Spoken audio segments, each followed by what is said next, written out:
صالح علیہ السلام کے بعد اللہ تعالیٰ نے سیدنا ابراہیم علیہ السلام کو مبعوث فرمایا۔ ابراہیم علیہ السلام جد الانبیاء ہیں، عظیم المرتبت اور اولو العزم پیغمبر ہیں۔ آپ کے والد کا نام طارق تھا، جبکہ اس کا لقب آزر تھا۔ آزر مدد کرنے والے کو کہتے ہیں۔ یہ شخص اپنے قبیلے کے افراد کی مدد کیا کرتا تھا، غمخواری کرتا تھا، اس لیے اس کا لقب آزر مشہور ہو گیا تھا۔ قرآن مجید میں ابراہیم علیہ السلام کا قصہ 73 مقامات پر ذکر ہوا ہے۔ یہ 73 مقامات 25 سورتوں میں ہیں، اور یہ بات ابراہیم علیہ السلام کے بلند مرتبت ہونے پر دلالت کرتی ہے۔ ابراہیم علیہ السلام بھی سام بن نوح علیہ السلام کی نسل سے ہیں۔ آپ کی پیدائش عراق کے مشہور شہر بابل میں ہوئی۔ یہ عراق کے شمال میں واقع تھا اور آج بھی موجود ہے۔ بہت بڑا شہر ہے، اس وقت بھی بڑی آبادی پر مشتمل تھا۔ یہاں بت پرستی عام ہو چکی تھی۔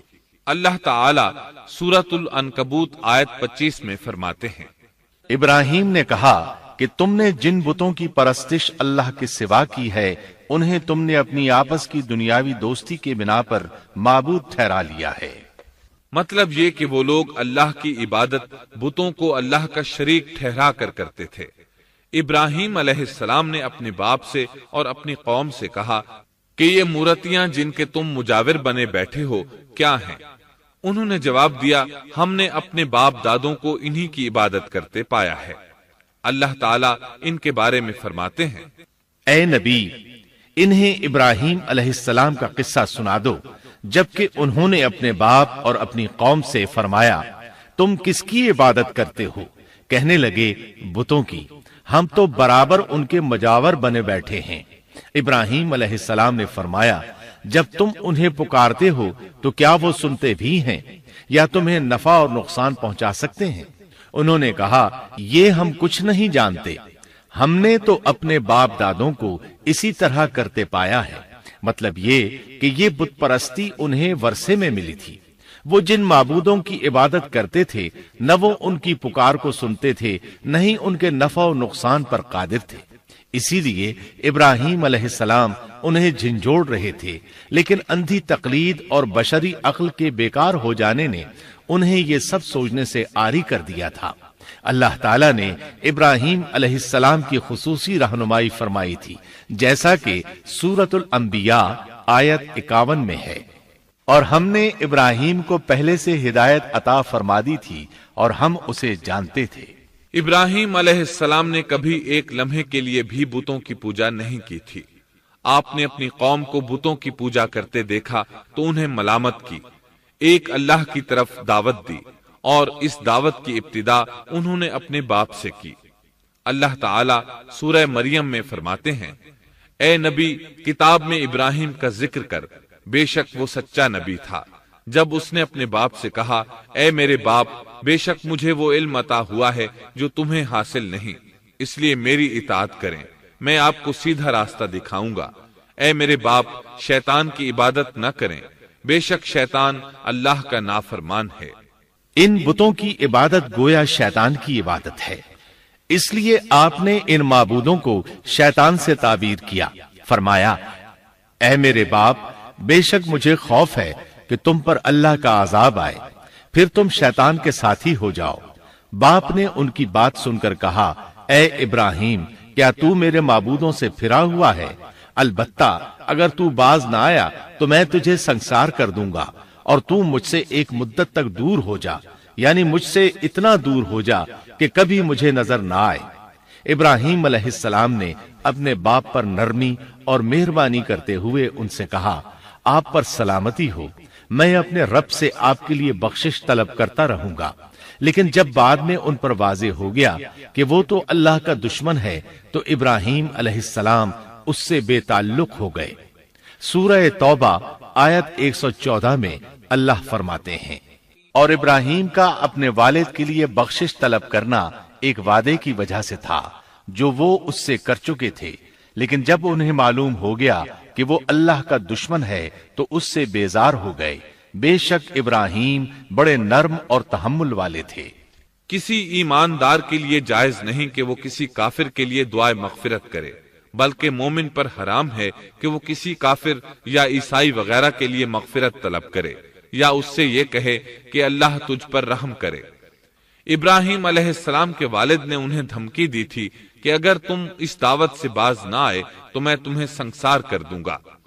اس کے جواب میں ابراہیم علیہ السلام اپنے والد کے ساتھ انتہائی شفقت سے پیش آئے اور اس سے کہنے لگے، میں آپ کے لیے اپنے رب سے استغفار کرتا رہوں گا، اس لیے کہ آپ اپنے والد پر بے حد مہربان تھے۔ اسی لیے اللہ تعالیٰ بھی ابراہیم علیہ السلام پر بے حد مہربان تھے اور آپ کا لقب خلیل الرحمن رکھ دیا گیا۔ خلت محبت کا وہ انتہائی درجہ ہے جس کے ساتھ دل محبت سے بھر جاتا ہے، یعنی وہ بہت سے لوگوں سے بڑھ کر اللہ تعالیٰ کو محبوب تھے۔ والد کے سخت جواب کے بعد ابراہیم علیہ السلام نے ان سے علیحدگی اختیار کر لی اور انہیں مخاطب کر کے فرمایا، میں تمہیں چھوڑتا ہوں اور جنہیں تم اللہ کے سوا پکارتے ہو ان کو بھی چھوڑتا ہوں، میں اپنے رب کو پکاروں گا، مجھے امید ہے میں اپنے رب کو پکار کر محروم نہیں رہوں گا۔ آپ اللہ کے پیارے اور پسندیدہ نبی تھے۔ جب آپ نے اپنی قوم کو توحید کی دعوت دی اس وقت آپ نوجوان تھے، آپ کی عمر 16 سال تھی۔ ساتھ میں آپ اس بات پر غور و فکر بھی کرتے کہ آخر یہ لوگ بتوں کی پوجا کیوں کرتے ہیں۔ آپ کا دل ان کے شرک پر بہت کوڑتا۔ آخر آپ نے مصمم ارادہ کر لیا کہ اس شر اور فساد کی جڑ کو کاٹ کر رہیں گے، یعنی ان بتوں کو توڑ کر رہیں گے۔ آپ اپنی قوم کو بتوں کو توڑ دینے کی دھمکی دیتے رہے۔ اس دھمکی کا ذکر اللہ تعالیٰ نے سورۃ الانبیاء آیت 57 میں کیا ہے، اور اللہ کی قسم میں تمہارے بتوں کا علاج کروں گا جب تم پیٹھ پھیر کر جا چکے ہوگے۔ یہ بات ابراہیم علیہ السلام نے پوشیدہ نہیں اعلانیہ کہی تھی۔ آخر انتظار کا وقت ختم ہوا، عید کا دن آ پہنچا۔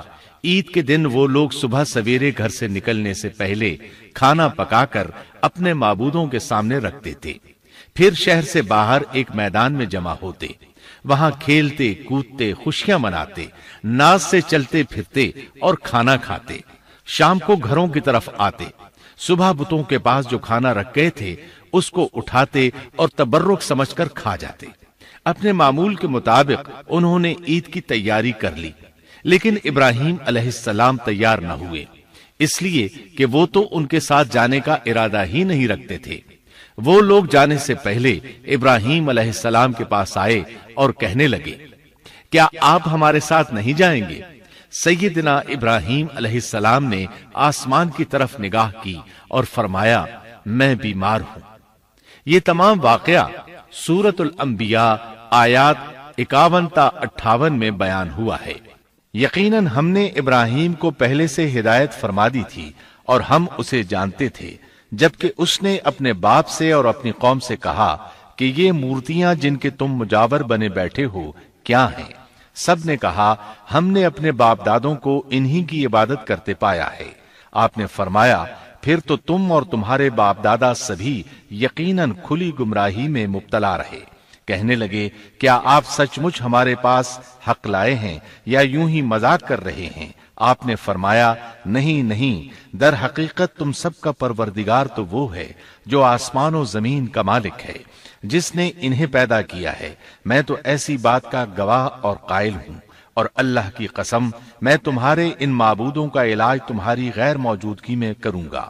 پس اس نے ان سب کے ٹکڑے کر دیے، البتہ صرف بڑے بت کو چھوڑ دیا۔ یہ اس لیے کیا کہ وہ سب اس کی طرف لوٹے۔ ابراہیم علیہ السلام نے لوگوں کے ساتھ عیدگاہ جانے سے انکار کیا اور عذر پیش کیا کہ وہ بیمار ہیں۔ وہ لوگ آپ کو چھوڑ کر چلے گئے۔ بعد میں ابراہیم علیہ السلام ان بتوں کے پاس گئے، دیکھا کہ ان کے سامنے کھانا پڑا ہے۔ چونکہ سب لوگ کھانا لائے تھے اس لیے یہ کھانا بہت زیادہ تھا، لیکن ان جھوٹے معبودوں نے اسے کھانا تو درکنار اس کو چھوا تک نہ تھا۔ ابراہیم علیہ السلام نے انہیں مخاطب کر کے کہا، یہ اتنا کھانا تمہارے سامنے پڑا ہے، تم اس کو کھاتے کیوں نہیں؟ تمہیں کیا ہو گیا کہ بات تک نہیں کرتے؟ پھر پوری قوت سے دائیں ہاتھ سے کلہاڑا مار کر ان کے ٹکڑے ٹکڑے کر دیے، لیکن بڑے بت کو چھوڑ دیا تاکہ سب اسی کی طرف رجوع کریں۔ تمام چھوٹے بتوں کو توڑ کر کلہاڑا اس بڑے بت کے کندھے پر رکھ دیا۔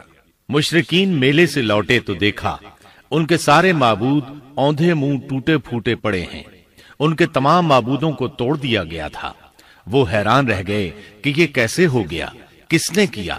کہنے لگے یہ کام کس ظالم کا ہے، اس نے ہمارے معبودوں کی توہین کی ہے۔ اس وقت جن لوگوں نے ابراہیم علیہ السلام کا وہ کلام سنا تھا انہیں ان کا خیال آ گیا، کہنے لگے وہ نوجوان جس کا نام ابراہیم ہے اسے ہم نے اپنے بتوں کی مذمت کرتے سنا ہے۔ اللہ کی قدرت کہ ابراہیم علیہ السلام کا جو مقصد تھا وہ خود بخود پورا ہو رہا تھا۔ قوم کے لوگ مشورہ کر رہے تھے کہ سب کو جمع کرو اور اسے بلاؤ، پھر اسے سزا دو۔ چنانچہ تمام اہل باطل چھوٹے بڑے جمع ہو گئے، کارروائی شروع ہو گئی۔ کہنے لگے اے ابراہیم، ہمارے معبودوں کے ساتھ یہ لغو حرکت تو نے کی ہے۔ ابراہیم علیہ السلام نے جواب دیا، یہ کام تو اس بڑے بت کا ہے، مجھ سے کیوں پوچھتے ہو؟ تم اپنے معبودوں سے کیوں نہیں پوچھ لیتے کہ ان کے ٹکڑے کس نے اڑائے ہیں؟ ابراہیم علیہ السلام کا جواب سن کر وہ سب سوچ میں پڑ گئے، پھر کہنے لگے ہم نے بڑی غلطی کی، اپنے معبودوں کے پاس کسی کو حفاظت کے لیے نہیں چھوڑا۔ اس قدر واضح بات محسوس کر کے بھی وہ ظالم ایمان نہ لائے، بلکہ شیطان نے ان کے دلوں میں وسوسہ ڈالا اور انہوں نے غور و فکر کر کے کہا، اے ابراہیم، کیا تمہیں علم نہیں، یہ تو بے زبان ہیں، یہ بول نہیں سکتے۔ اب ابراہیم علیہ السلام نے فرمایا، تب پھر تم اللہ کے سوا اس چیز کی عبادت کرتے ہو جو تمہیں کچھ بھی نفع نہ دے سکے اور نہ نقصان پہنچا سکے۔ تعجب ہے تم پر اور ان پر بھی جنہیں تم اللہ کے سوا پکارتے ہو، کیا تم میں بالکل عقل نہیں؟ اس طرح ابراہیم علیہ السلام نے ان پر حقیقت خوب اچھی طرح واضح کر دی۔ ان سے فرمایا تم ان کی پوجا کرتے ہو جن کو تم خود تراشتے ہو، یعنی ان کا حال تو یہ ہے کہ تم نے ان کو خود اپنے ہاتھوں سے تراشا اور ان کی عبادت کرنے لگے، جبکہ تمہیں اور تمہاری بنائی ہوئی چیزوں کو اللہ ہی نے پیدا کیا ہے۔ ابراہیم علیہ السلام نے ایک کلہاڑے کی مدد سے ان سب بتوں کو تہس نہس کر دیا تھا۔ یہ اس بات کی واضح ترین نشانی تھی کہ یہ بالکل بے بس ہیں، لیکن اس واضح نشانی کے باوجود وہ اپنے کفر ہی پر ڈٹے رہے اور لگے ابراہیم علیہ السلام کو دھمکیاں دینے۔ کہنے لگے اس کے لیے ایک آتش کدہ بناؤ اور اسے اس دہکتی آگ میں ڈال دو۔ پھر ان لوگوں نے ایک چٹیل میدان کا انتخاب کیا جہاں مٹی نام کی کوئی چیز نہیں تھی۔ اس میدان کو پتھروں کی باڑ کے ساتھ گھیر دیا گیا۔ پھر سب لوگوں کو حکم دیا گیا کہ وہ لکڑیاں جمع کر کے اس گھیری ہوئی جگہ میں رکھیں۔ چنانچہ سب لوگ لکڑیاں جمع کر کے وہاں لانے لگے، یہاں تک کہ عورتوں اور بچوں نے بھی اس کام میں بڑھ چڑھ کر حصہ لیا۔ میدان میں اتنی لکڑیاں جمع ہو گئیں کہ زمین نظر نہیں آتی تھی۔ یہ لکڑیاں زمین پر ایک اونچی دیوار محسوس ہوتی تھیں۔ پھر ان لکڑیوں کو آگ لگائی گئی۔ جب آگ کے شعلے آسمان سے باتیں کرنے لگے تو انہوں نے ابراہیم علیہ السلام کو آگ میں ڈالنے کے لیے ایک جھولا تیار کیا۔ اس میں سیدنا ابراہیم علیہ السلام کو رکھا گیا۔ اس وقت آپ نے یہ دعا پڑھی، ہمیں اللہ کافی ہے اور وہی بہترین کارساز ہے۔ یہ کلمہ ہر محتاج اور مصیبت زدہ کو پڑھنا چاہیے۔ بخاری میں ہے، رسول اللہ صلی اللہ علیہ وسلم نے فرمایا، حسبنا اللہ و نعم الوکیل ابراہیم علیہ السلام نے اس وقت فرمایا تھا جب انہیں آگ میں پھینکا جانے لگا تھا۔ مطلب یہ کہ ہم اللہ ہی پر بھروسہ کرتے ہیں، اس کے سوا ہمارا کسی پر بھروسہ نہیں۔ بعض روایات میں یہ بھی ہے کہ جب ابراہیم علیہ السلام کو آگ میں ڈالا جانے لگا تو جبریل علیہ السلام آئے اور کہا، اے ابراہیم، کوئی حاجت ہے تو میں حاضر ہوں۔ ابراہیم علیہ السلام نے فرمایا، اگر تم اپنی مرضی سے آئے ہو تو مجھے تمہاری کوئی ضرورت نہیں۔ ایک دوسری روایت میں ہے کہ بارش کے فرشتے نے حاضر ہو کر کہا تھا، اے ابراہیم، مجھے حکم دیجئے میں بارش برسا کر اس آگ کو بجھا دوں۔ لیکن ایسی تمام روایات ضعیف ہیں۔ یوں بھی اللہ کا حکم ان سے پہلے کام کرنے والا تھا۔ اللہ تعالیٰ سورہ انبیاء آیت 69 اور 70 میں فرماتے ہیں، ہم نے کہا اے آگ ابراہیم پر ٹھنڈی ہو جا اور سلامتی والی ہو جا، گو انہوں نے ابراہیم کا برا چاہا لیکن ہم نے انہیں ہی نقصان پانے والا کر دیا۔ چنانچہ جب ابراہیم علیہ السلام کو آگ میں ڈالا گیا تو وہ ٹھنڈی ہو گئی۔ ابن عباس رضی اللہ عنہما فرماتے ہیں اگر اللہ تعالیٰ آگ سے یہ نہ فرماتے کہ سلامتی والی ٹھنڈی ہو جا تو وہ اس قدر سرد ہو جاتی کہ اس کی ٹھنڈک سے تکلیف محسوس ہوتی۔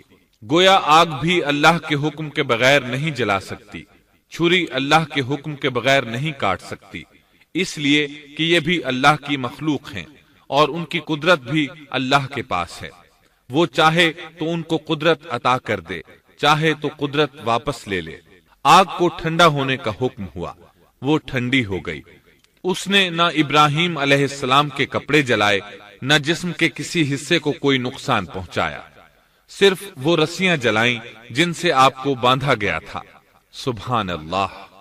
لوگ آگ کے گرد اس انتظار میں کھڑے تھے کہ جو ہی انہیں آگ میں پھینکا جائے گا وہ جل کر راکھ ہو جائیں گے، لیکن وہ یہ دیکھ کر حیران رہ گئے کہ ابراہیم علیہ السلام بڑے ناز سے آگ کے درمیان بیٹھے ہیں۔